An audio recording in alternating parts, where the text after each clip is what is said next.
Good morning. Morning. Good morning, and thank you, Mr. Chairman and committee members, for this opportunity to speak today regarding Reggie. This decision by Governor Wolf through an executive order will all but crush Pennsylvania as a leader of electricity generation.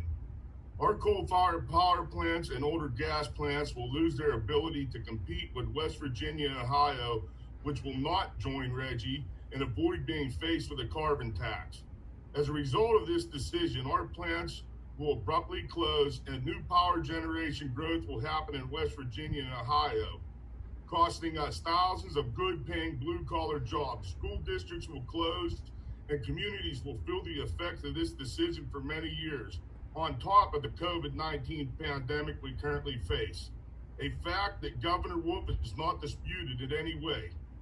Coal and gas industry leaders, plant owners, labor unions, state building trades councils, including Pennsylvania Building Trades President Frank Sirianni, Pennsylvania AFL-CIO President Rick Bloomingdale, Pittsburgh Building Trades Business Manager Tom Melcher, and many more of us have joined a coalition called Power PA Jobs Alliance in an effort to stop Reggie.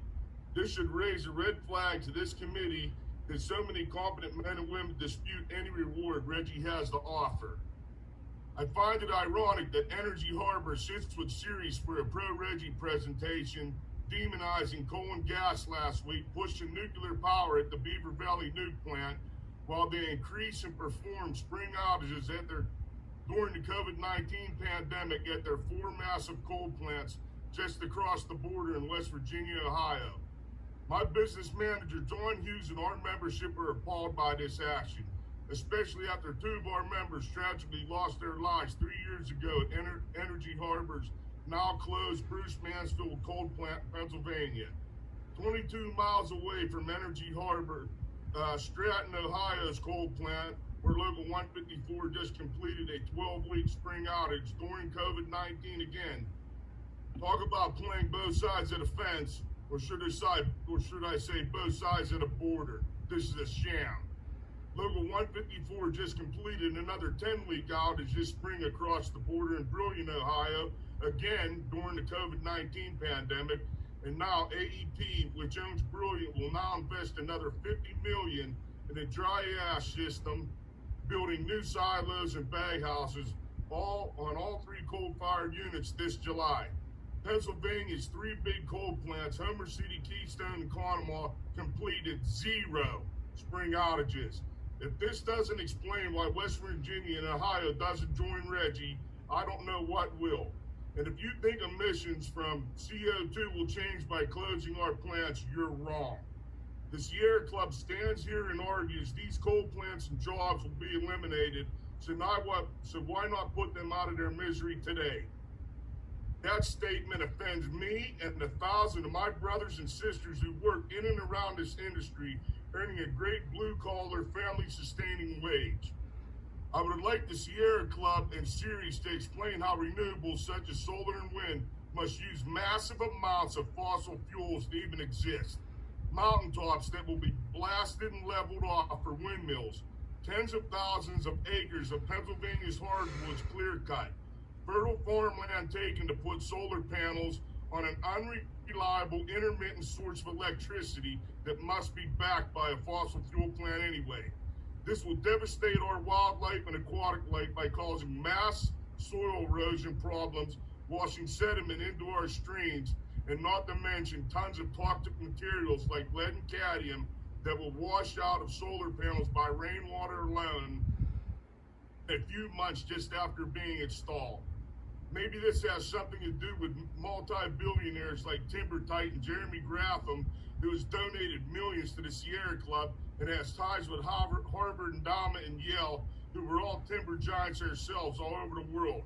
How about the so-called renewable industry called biomass that depends on U.S. timber to help fuel biomass in Europe and the biomass plants in the New England Reggie states like McNeil Biomass Power Plant in Vermont that burns 400,000 tons of wood per year. That's 30 cords per hour.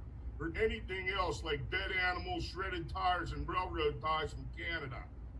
Part of the Sierra Club's motto is to protect wildlife and wild places. Where in the hell does this fit in? If Governor Wolf needs 300 million for his green endeavors, why don't you ask your guys to donate a few $1 million because they have many? Governor Wolf, DEP, and the Sierra Club and Sears tout all these great new green jobs.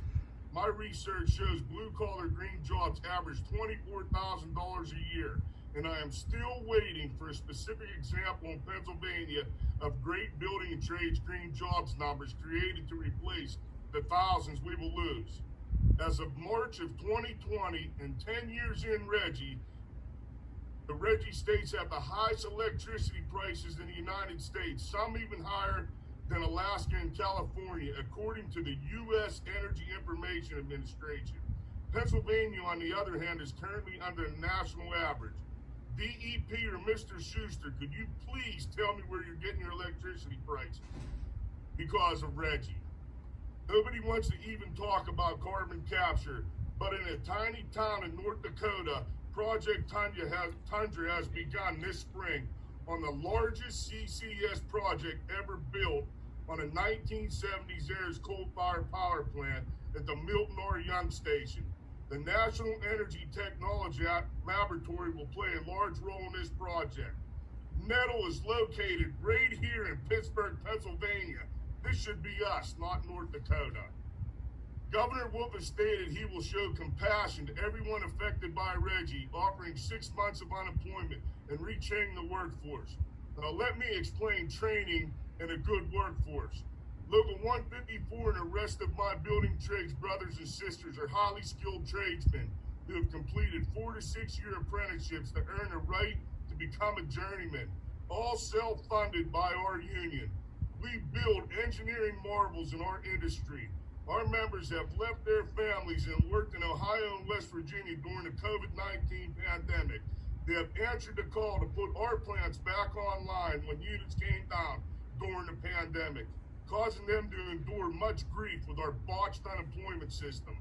We want to improve our environment and build the next engineering marvels that will use our abundant fossil fuels responsibly and create more jobs, keeping Pennsylvania as an industry leader, not dismantling it with Reggie. In closing, I urge all of you and your Senate colleagues to support Senate Bill 950 or House Bill 2025 or any other effort to prevent Governor Wolf or any other Pennsylvania governor, Republican or Democrat, from unilaterally mandating a carbon tax such as Reggie without the express authorization from the General Assembly. Thank you, Mr. Chair. Thank you.